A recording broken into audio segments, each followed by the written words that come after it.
Good morning everyone. কেমন আছেন সকলে? আশা করছি সকলে খুবই ভালো আছেন, সুস্থ আছেন। আমরাও কিন্তু বেশ ভালোই আছি। আমার নতুন আরেকটা ব্লগে আপনাদেরকে স্বাগত জানাচ্ছি। আজকে হলো মঙ্গলবার, ঘড়িতে এখন প্রায় বেজে হয়তো 7:15টার মতো। এখন থেকে সকলকে সঙ্গে নিয়ে আজকে ব্লগটা শুরু করলাম। আমার দিন তো বেশ অনেকক্ষণ আগেই শুরু হয়ে গেছে। ওই তো 5টা বাজতে 10 মিনিট আগে উঠেছি। উঠে যা কাজবাজ থাকে সেই সমস্ত কিছু করে স্নান টান করে ঘরে এসেছি। আর এসেই 10 মিনিট হাতে ছিল, নিজের জন্য একটু সময় বের করে নিয়েছিলাম। আর এই তো এদিকে দেখি 6টার মতো বেজে গেছে। মামামকে আর বরকে এদিকে ডাকতে এসেছি। দুজন তো বেশ আরামে ঘুমিয়ে যাচ্ছে। আর এদিকে আজকে সকালে না বরকে একটু বকা দিয়ে দিলাম। কালকে জানেন রাত্রে আমি ঘুমিয়ে পড়েছিলাম, মানে এতটা ঘুম পাচ্ছিল আমার আর চোখ খুলে রাখতে একদমই পারছিলাম না। আর মাম্মাম এইদিকে দেখি খালি গায়ে ঘুমিয়ে রয়েছে। ঘরে ফ্যানের স্পিডটা একটু বেশি, তো পুরোটা হাওয়া কিন্তু শরীরে লাগে। তো বরকে বলছিলাম যে তুমি কেন ওকে কিচ্ছু পরিয়ে রাখোনি। জানেন আজকে সকাল থেকে দেখছি একটু একটু করে কাশি হয়ে গেছে। যাই হোক, এইদিকে মামামকে ডাক দিয়ে উঠিয়ে নিয়ে এসেছি। আজকে তো মাম্মার একদমই ঘুম ভাঙছিল না। দেখুন কিভাবে বসে রয়েছে আর মানে ঘুমিয়েই যাচ্ছে। আমি কিন্তু নিচ থেকে ধরে রয়েছি আবার। আর এই তো এদিকে এখন মামার জন্য একটু জল নিয়ে নিলাম, জল খাইয়ে দেবো। আর মামাকে আজকে বারবারই বলছিল মা আমার খুব ঘুম পাচ্ছে। জানেন এই তো সকালবেলা থেকে স্কুল হয়ে গেছে না, তারপর থেকে তো মামাকে খুব টানাটানি করে উঠাতে হয়। আর ওই তো যখন 8টার থেকে ছিল 7টার মধ্যে ডাক দিয়ে দিতাম। আর এই তো এখন তো দেখি বেশ কষ্ট হয়ে যাচ্ছে মাম্মার। কিন্তু যাই হোক, কষ্ট করলেই কিন্তু ফল পাওয়া যাবে।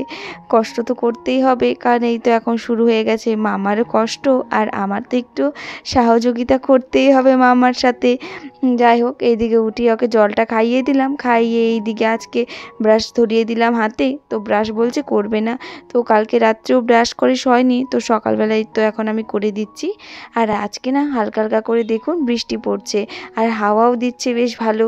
সকাল থেকে এই ওয়েদারটা না একটু একটু মেঘলা। যাই হোক, অম্বুবাচী আসছে তো সেই কারণে কিন্তু এখন বৃষ্টি হবেই। আগে যখন অম্বুবাচী লাগতো তার 1 সপ্তাহ আগের থেকেই বৃষ্টি শুরু হয়ে যেত, কিন্তু এবছর এখন পর্যন্ত সেইভাবে বৃষ্টি পড়েনি।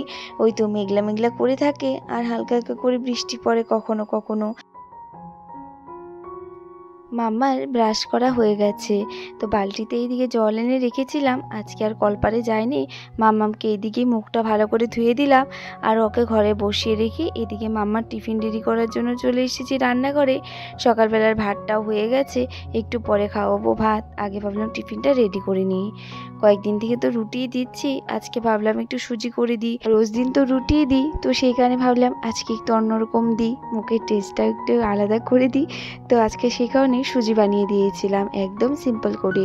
প্রথমেই তো ঘি দিয়ে সুজিটা একটু ভালো করে ভেজে নিয়েছি, তারপর তো জল দিয়ে দিয়েছি। আজকে না দুধ ঘরে ছিল না, সেই কারণে দুধটা দিতে পারিনি। আর লাস্টে একটু চিনি দিয়ে নামিয়ে দিয়েছিলাম, আর একটু টেস্টটা বাড়ানোর জন্য আমি লবণ দিয়ে দিয়েছিলাম হালকা করে।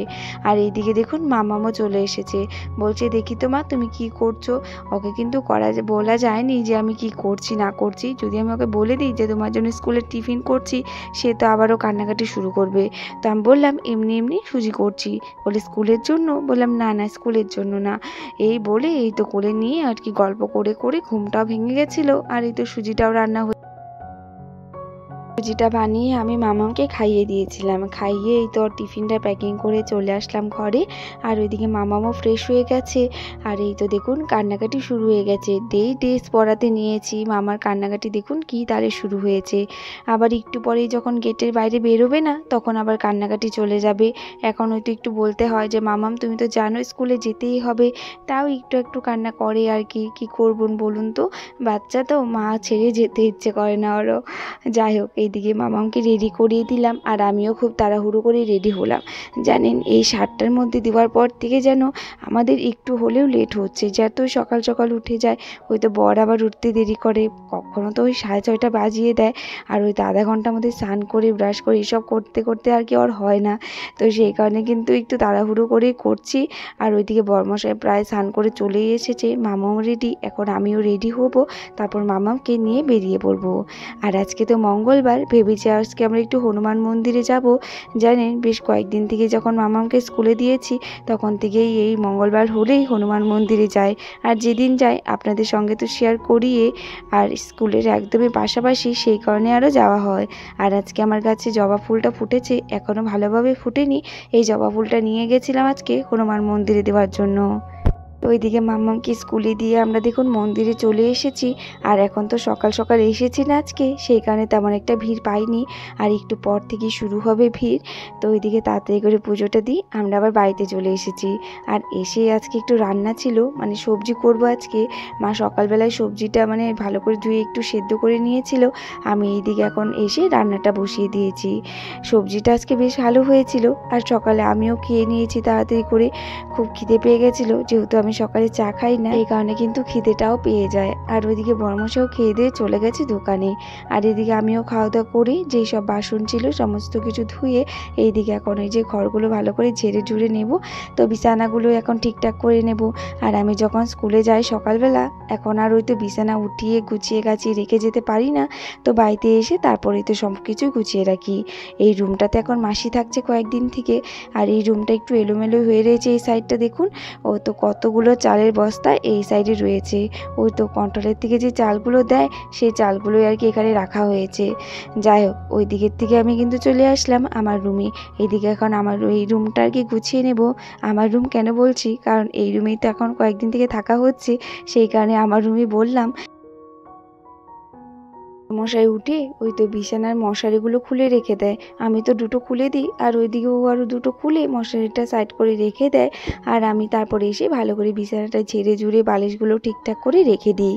আর জানেন আজকে এতটা মানে গরম লাগছিল, মানে সকালবেলা একটু বৃষ্টি হয়েছে না, তারপর যা গরম দিচ্ছিল কি বলবো। আর এই তো এইদিকে বিছানাটা গোছানো হয়ে গেছে। আর এখন এই তো আমার ডাইনিং টেবিলটা একটু গুছিয়ে নিলাম। সকালবেলায় তো ডাস্টিংটা করে ফেলি, কিন্তু এই তো সোফার কাভারগুলো ভালো করে ঝাড়া হয়নি। কয়েকদিন থেকে সময় হচ্ছিল না ভালো করে, সেই কারণে আর ঝাড়াও হচ্ছিল না। আজকে একটু ভালো করে ঝেড়ে দিলাম। তো দেখুন আমার ঘরটা কিন্তু গোছানো হয়ে গেছে। এখন বাবার রুমে চলে যাব। বাবা ওইদিকে ঘুমিয়েছিল বলে বাবাকে ডাক দিইনি, এখন ডাক দিয়ে দিলাম। এখন এই রুমের বিছানাটাও চলুন ঠিক করে নিই। আর মাম্মামকে স্কুলে দিয়ে এসে জানেন তো খাওয়া দাওয়া করে এই সব কাজ করতে করতেই কিন্তু বেলা হয়ে যায় মাম্মামকে আনার জন্য, সেই কারণে কিন্তু আর রান্নাবান্নার দিকে যাই না। আর আজকে সকালে উঠেছি, প্রচণ্ড শরীরটা খারাপ লাগছিল। একটু পরে আবার যাব মাম্মামকে আনতে, ভাবলাম একটু ফ্যানের নিচে বসিনি। চলুন আজকে এই সকালটা কিন্তু এভাবেই কেটে গেল। আজকে ব্লগটাও কিন্তু এখানে এন্ড করলাম। আবারও দেখা হবে নতুন একটা ভিডিওতে। ততক্ষণের জন্য ভালো থাকবেন, সুস্থ থাকবেন। রাধে রাধে, বাই।